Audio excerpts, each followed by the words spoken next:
Shalom bien-aimés dans le Seigneur et bienvenue à ce programme de partage. Nous allons prier. Éternel Dieu de gloire, nous nous remettons à toi. Nous te prions, ô Dieu, de régner en ce moment et que tout ne glorifie que toi au nom de Jésus-Christ. Amen. Bien-aimés dans le Seigneur, dernièrement, nous étions en train de parler de ce retour involontaire et indésiré au péché déjà confessé.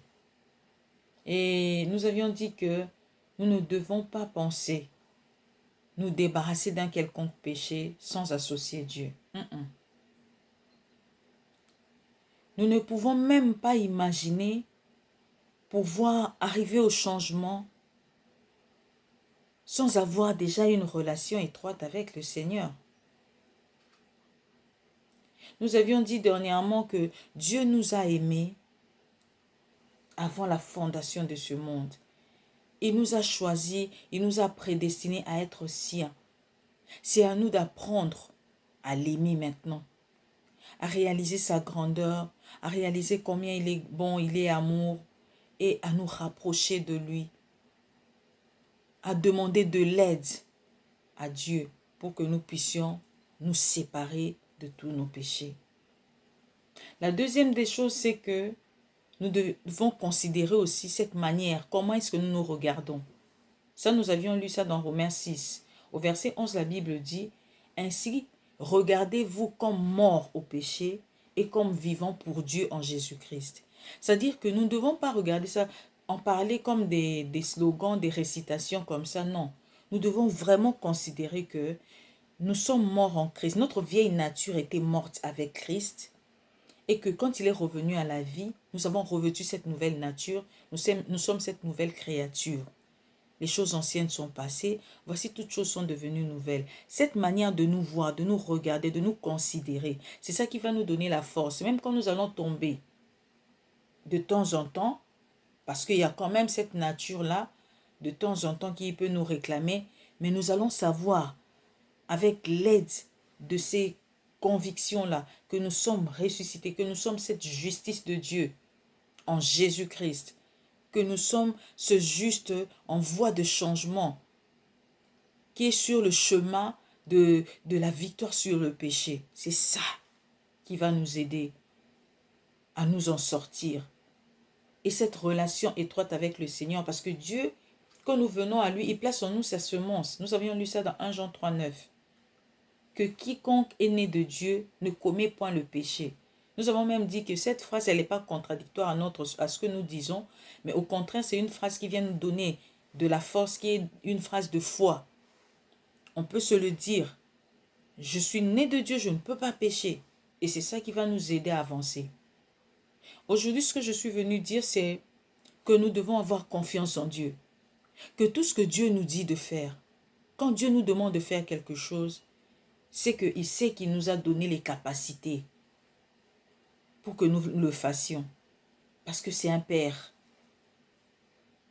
Nous devons arrêter de nous dire c'est difficile, c'est compliqué, comment est-ce que je vais le faire? Parfois, nous perdons notre temps à penser comment, combien, si je ne sais pas, alors que nous n'avons qu'à obéir.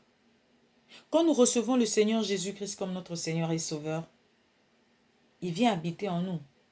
Dieu vit en nous. Nous devons savoir que Dieu vit en nous.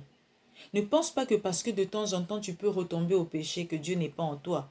Tant que tu crois, que tu as reçu le Seigneur comme ton Seigneur et Sauveur, il est venu habiter dans ton esprit. Parce que la Bible dit, notre corps est le temple du Saint-Esprit. Dieu ne peut pas habiter là où il n'y a pas la sainteté. Dans notre esprit, quand nous le recevons, nous sommes nettoyés, nous sommes sanctifiés. Et Dieu vient habiter dans notre esprit. Maintenant, la guerre arrive parce que il y a notre âme aussi, le siège de nos sentiments, de nos désirs. Notre âme, c'est notre personnalité même. Et chacun de nous a ses envies, chacun de nous a ses préférences. Et c'est parfois nos désirs, les désirs de notre âme qui s'opposent à ceux de Dieu. Et en ce moment-là, il y a cette lutte-là. Mais bien-aimé, je viens t'inviter à faire confiance en Dieu. Parce que tout ce que Dieu nous demande de faire, c'est pour notre bien. Nous devons coopérer avec le Saint-Esprit en nous. Nous laisser conduire dans la direction que Dieu veut que nous puissions suivre. Éviter de faire palabres, de faire des disputes inutiles avec Dieu. La guerre inutile entre notre âme et notre esprit. Bien-aimés, faisons confiance en Dieu. Dieu veut que nous soyons un avec lui. Il veut que nous pensions comme lui, que nous voulions les mêmes choses que lui. Dieu nous veut du bien, bien-aimés.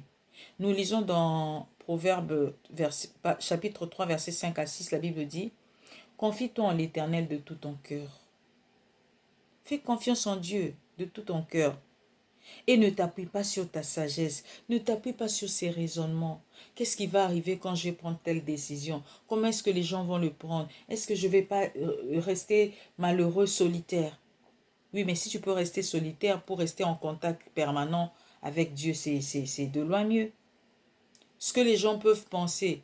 Non, mais vous ne savez pas quel est ce bonheur que de se libérer des intentions des gens, des opinions des autres.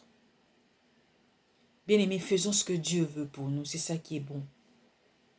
Faisons confiance en Dieu.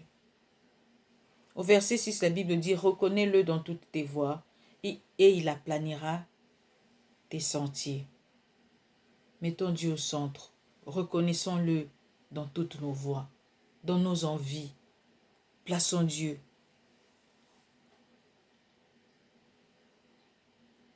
Et il aplanira nos sentiers. Que Dieu nous bénisse.